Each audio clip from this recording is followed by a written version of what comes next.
मी मच्छिंद्र पाटील काशी येडगाव. मी 2002 ते 7 या कालावधीमध्ये जुन्नर पंचायत समिती सदस्य म्हणून निवडून आलो.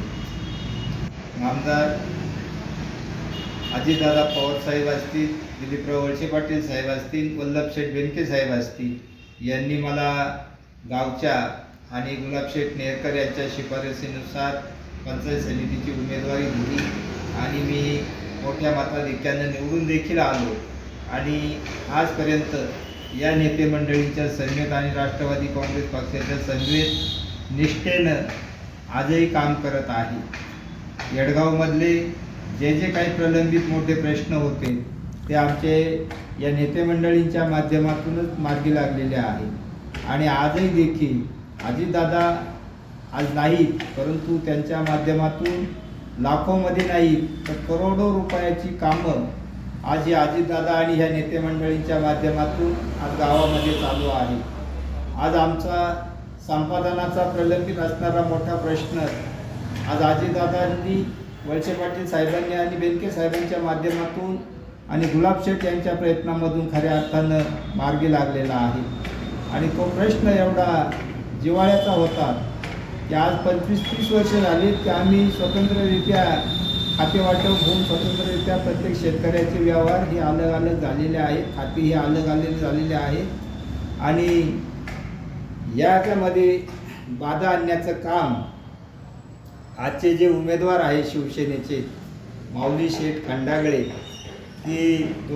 त्यांनी त्यावेळेला खोटी अफवा आणि शेतकऱ्यांना खोटे भूलथापा देण्याचं काम या निमित्तानं त्यावेळी केलं गेलं की 2004ला विधानसभेची निवडणूक वळसे पाटील साहेबांची निवडणूक आली आणि त्यावेळेला माऊली शेठनी आमचा संपादनाचा आदेश आला असताना देखील माऊली शेठनी हा आदेश खोटा आहे हे जनतेला सांगितलं आणि जनतेची दिशाभूल या निमित्ताने त्यावेळी केली गेली. की ते सांगत होते की आमदार दिलीपराव वळसे पाटील साहेबांचे कार्यकर्ते ही जनतेची दिशाभूल करत आहे, मतदारांची दिशाभूल करत आहेत. असला कुठलाही आदेश पारित झालेला नाही आहे, परंतु तो खरा होता व 2004लाच आमचा आदेश होऊन खातेवाटप देखील झालेली आहे. अशा त्यांनी यावरच थांबले नाही तर गावाच्या काही त्यांच्या सहकारी मंडळींच्या माध्यमातून अशा खोट्या अफवा पसरल्या गेल्या आहेत. आणि यांना शेतकऱ्यांचं किती कळवळ आहे आम्ही जाणतो की 2021लाही देखील कोरोना आला. दीड वर्ष शेतकऱ्यांची काय परिस्थिती झाली जी आपण सर्वांनी पाहिली. की येडगावसारखं टोमॅटोचं बागायत अग्रेसर असणारं गाव, की मोठं उत्पादन घेणारं गाव टोमॅटोचं, परंतु कोरोनामध्ये सगळं माल वाहतूक ट्रान्सपोर्टिंग सगळं व्यवहार बंद असतानाही देखील पोलीस अतुल शेठ आमदार होते.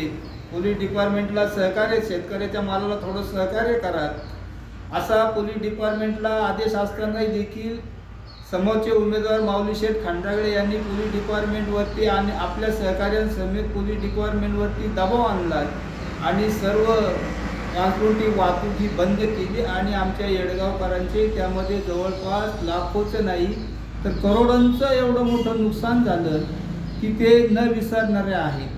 आणि आम्ही सर्व ग्रामीण भागातली शेतकरी, शेतीवर आधारित असणारा सर्व शेतकरी वर्ग आहेत, मतदार राजा आहेत.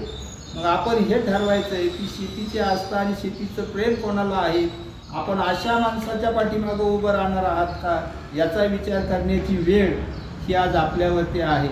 आज दादा नाही, परंतु दादांची एक उणीव आहे की आजही देखील ह्या 6 महिन्याच्या काळामध्ये दादांनी येडगाव आणि येडगाव विभागामध्ये जवळपास 500 कोटीची कामं दादांची आज चालू आहे.